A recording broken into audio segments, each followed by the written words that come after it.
We don't come from a long line of Smiths, you know. We come from people who they get here and they don't know anything. They can't even help us. They teach us principles, they teach us hard work and, you know, perseverance, but they can't actually tell us how to climb that ladder. Just like you mentioned, right, we're first gen, so I'm really interested in the experiences of people growing up in the US, right? So, how our family got here. So, what were the patterns of waves of immigration? What was going on in the States? What drew them here? How are their children navigating spaces and living basically in the diaspora with their families? So, like, we may ethnically identify as X, Y, and Z. What does that mean when we're surrounded with other people who are diverse culturally, ethnically? Specifically, I'm interested in the identity development of Indigenous and African Latinos. What does it mean, one, to be, for example, Mexican?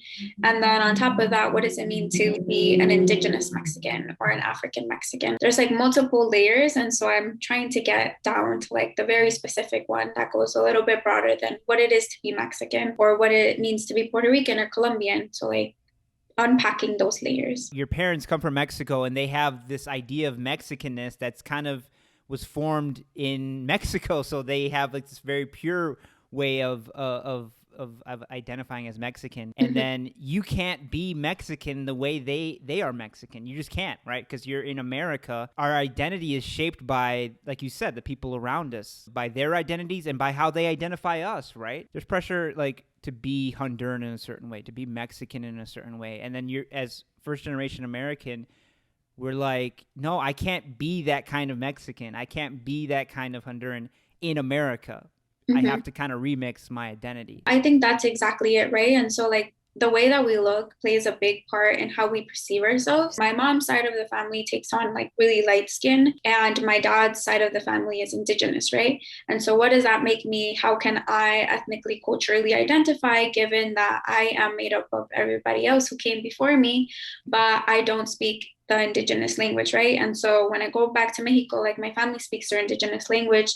I don't know the language. My dad doesn't know because he was one of the youngest one, so only the older siblings were able to still learn the language, right? So like even given the example of my dad is like he doesn't know the language, but that's what he grew up with. And then now me living in the diaspora, like being first gen in the States, where does that place me? And so I think it's like a lifelong journey of like how you create your identity. Your identity is always changing. One aspect of the research that I'm really interested in is just talking to people about their conversations that they've had with their family. Like some people don't know when their family immigrated to the Right. US, why they did, who was the first person. It's more like storytelling, right? So like what is your story? What have your parents or your grandparents told you?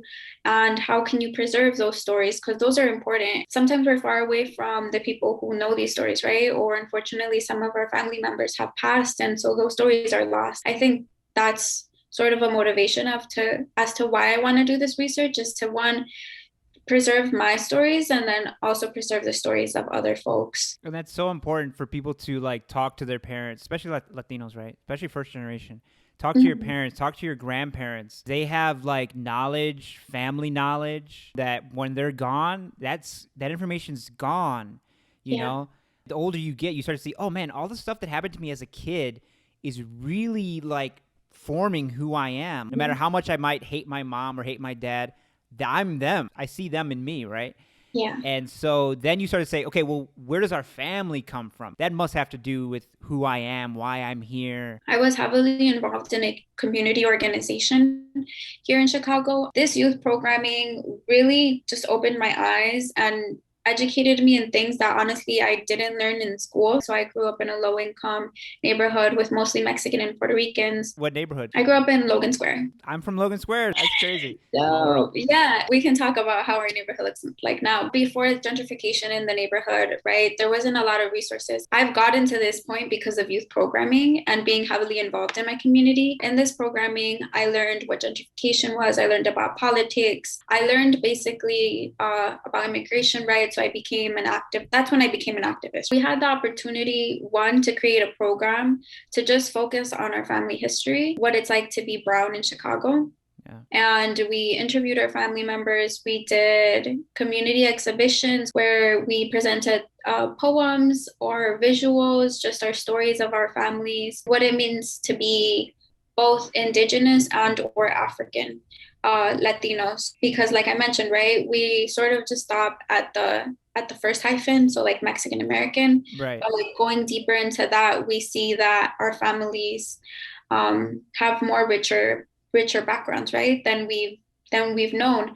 And that's also because, like as you mentioned, right, we don't sometimes talk to our family about this. And unfortunately, sometimes our family has internalized racist ideologies. Like sometimes it's like, oh, we don't want to relate to our indigeneity because that's looked down upon. I'm an indigenous European on my Honduran side. I'm black and European and Taino on my Puerto Rican side. So for me, being all those things, being trigueño, which is what we say in Spanish, right, Mm-hmm. makes you see the fallacy of all those things, right, of race in general. If you ask me on any given day, do I feel white? Do I feel black? Do I feel indigenous? I feel all those things. And because I feel all of those things, I kind of don't feel any of them. I just feel Mm-hmm. like a human being, you know? Yeah, exactly that. And so sometimes it's just been internalized in her family history to not be in tune with our indigenous ancestry or being in tune with our African ancestry. I studied history at our alma mater, and it came from me listening to stories that my grandma would tell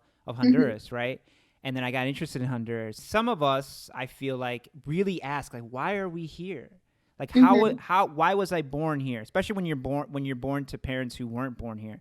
Like, what Mm-hmm. happened? Why did you leave? A lot of Latinos or a lot of people just live in the present and worry about the future. My wife says I think about the past too much. But I feel like you have to really understand what happened to you, what happened to your family, to understand your position in this society and understand how you're going to navigate going forward, right? You are your parents, you are your Right. family. And so, like, as a woman of color, right, it's hard to navigate spaces sometimes. And I don't know if you've ever felt like this before, but like, you know, you enter a room and you just kind of don't feel safe or you don't feel very welcomed. With this skin color, I feel it all the time. I will acknowledge that I am a very light-skinned Mexican woman, right? And so, like, I heavily believe that that's just like our ancestors within us, like telling us like the vibes here are a little off, right? And so it's important to understand your family history. One, to just cultivate an identity where you feel empowered, because to navigate these spaces that uphold white supremacy, like you really have to be confident and you have to own yourself. And so I think it's really important to learn about your history, learn about who you are, why you are sometimes the way you are, right? Because we've internalized bad traits as well.